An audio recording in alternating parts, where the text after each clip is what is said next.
क्या आपने कभी सोचा है कि पुराने समय में जब घड़ियां नहीं होती थीं, तब लोगों को समय का पता कैसे चलता था?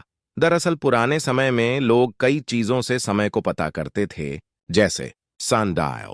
प्राचीन समय में लोग सुखद स्थल पर सनडायल का इस्तेमाल करते थे, जो कि एक प्राकृतिक रेखा के रूप में होता था, जो सूर्य के प्रकाश को उपयोग करता था। सूरज की रोशनी के साथ इस सनडायल पर छोटे छोटे नंबर या मार्कर्स होते थे जो समय की सूची प्रस्तुत करते थे।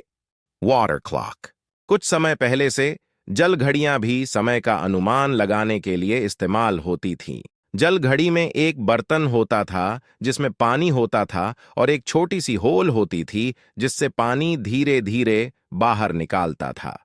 जब पानी पूरी तरह से बाहर निकल जाता तो समय का अंदाजा लगाया जा सकता था। आवर ग्लास एक और प्रकार का समय का उपकरण था जो समय का अनुमान लगाने के लिए इस्तेमाल किया जाता था।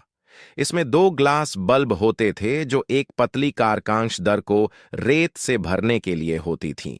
जब रेत एक बल्ब से दूसरे बल्ब में गिरने लगती तो इससे समय का पता किया जाता था। Mechanical clocks. मैकेनिकल क्लॉक्स का उपयोग समय का अनुमान लगाने के लिए किया जाता था, जो केवल घरों में ही नहीं बल्कि मंदिर, महल और दूसरे जगहों पर भी पाए जाते थे।